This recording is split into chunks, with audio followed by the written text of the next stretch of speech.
Olá pessoal, tudo bem?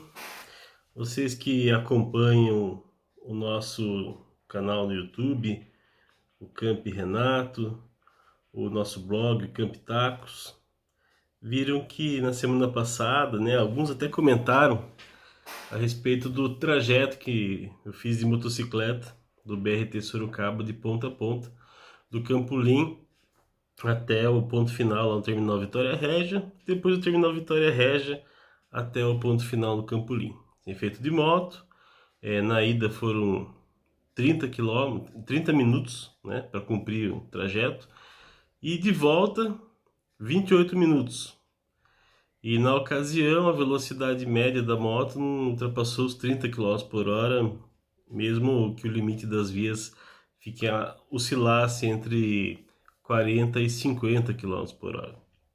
Nós ainda fomos respeitando todas as regras de trânsito no tocante a corredor, para tentar assim ser o mais usuário da motocicleta da forma mais adequada, mais segura, imaginável, possível, né? Só usar o corredor mesmo com o trânsito parado ou lento, né?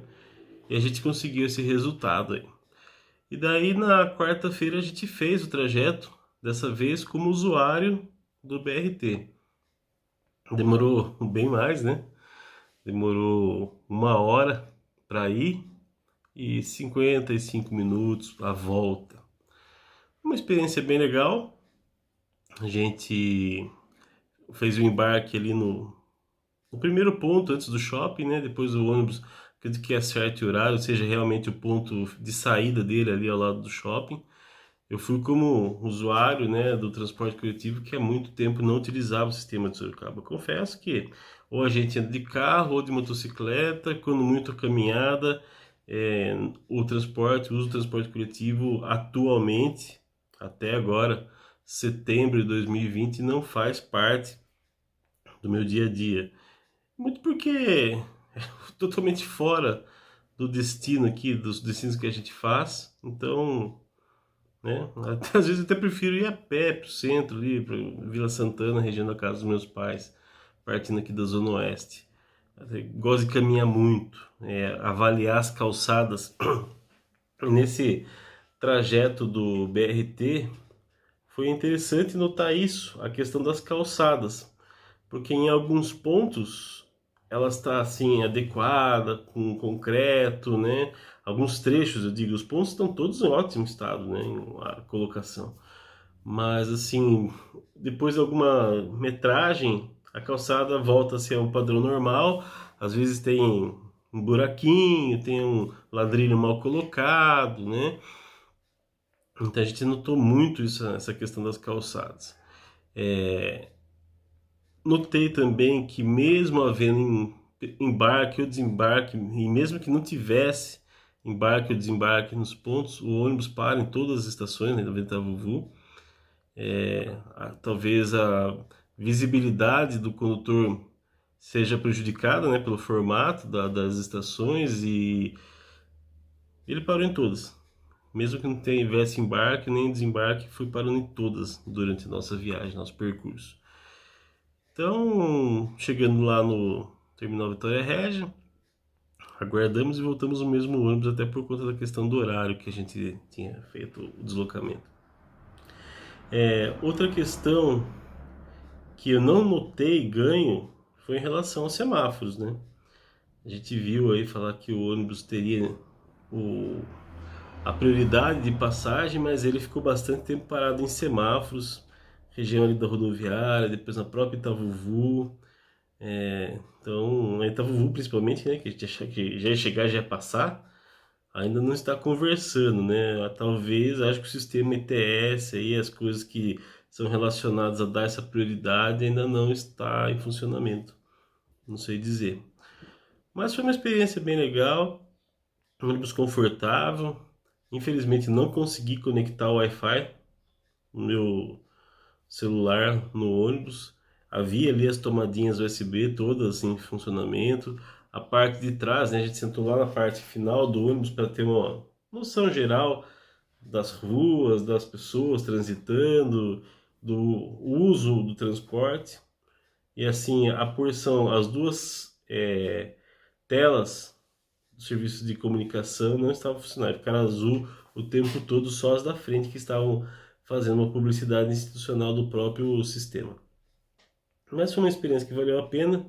Eu vou juntar a este vídeo aqui, 2 vídeos que eu fiz. O primeiro, quando o ônibus estava subindo na rua Eurídice Fogaça, ali ao lado da rua paralela com a rua Professor Toledo, né?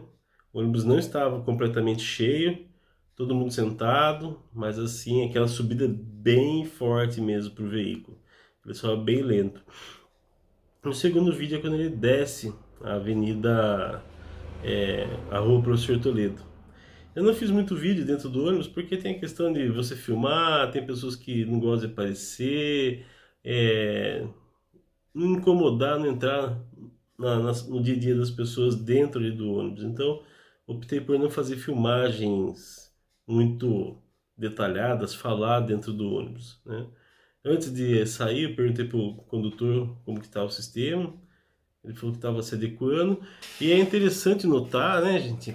Não posso deixar de falar o comportamento de alguns condutores em relação ao dividir a via com o ônibus. No primeiro vídeo aí que vocês vão ver, o motociclista entrou pela direita para ultrapassar aquele ônibus imenso, que ele tem que abrir o ângulo para poder fazer a curva, e depois volta para a direita. A moto quase ali, né? E os carros também, que em alguns pontos eu acho, em dúvida se pode fazer o contorno ou não, retorno de quadra, e eles entram na frente do ônibus como se nada tivesse, né? Então, risco. Eu acho que as pessoas têm que ficar mais atentas nessa questão. Então segue aí os vídeos, depois a gente volta a se falar.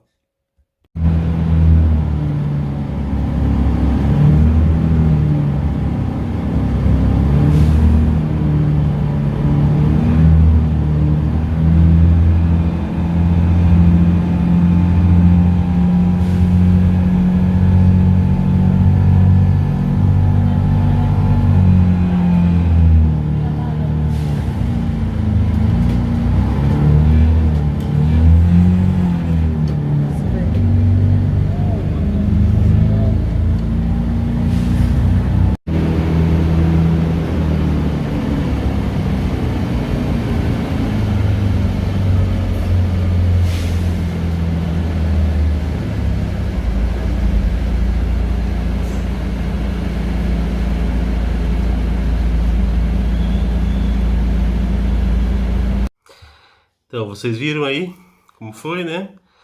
Primeiro vídeo, o ônibus subindo ali de Fogaça, não estava cheio, todo mundo bem acomodado, sentado, ar-condicionado gelando. O segundo vídeo, ônibus vazio, descendo a rua Professor Toledo.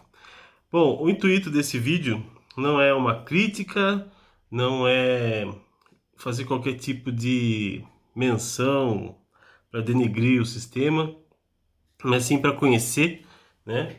A gente, dentro da área de mobilidade, tem o pessoal que é da área de transportes, o pessoal da área de trânsito, que é o meu caso, e a intenção foi verificar como que é o deslocamento desse sistema do BRT dentro da cidade, o comportamento dos outros condutores, né, em relação a ele. E, por exemplo, algo que nos chamou a atenção, é a Avenida Antônio Carlos Coumetry, a Avenida Washington Luiz, não possuírem, por exemplo, faixas exclusivas com horário, como acontece na Rua Hermínio Matarazzo, na Comendador Oeter, acontecia antes das obras, na Avenida General Carneiro.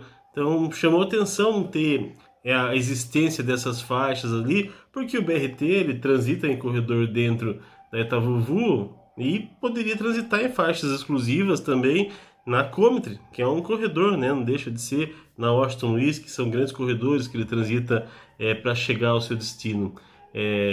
Uma faixa exclusiva com horário viria bem a calhar.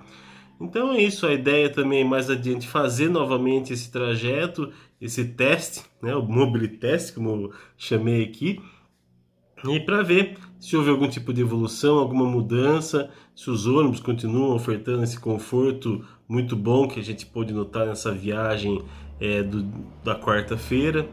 Então é isso, agradeço a vocês que assistiram o vídeo. Se quiser deixar um comentário aí embaixo, deixa, vai ser legal. E até o nosso próximo encontro. Até mais.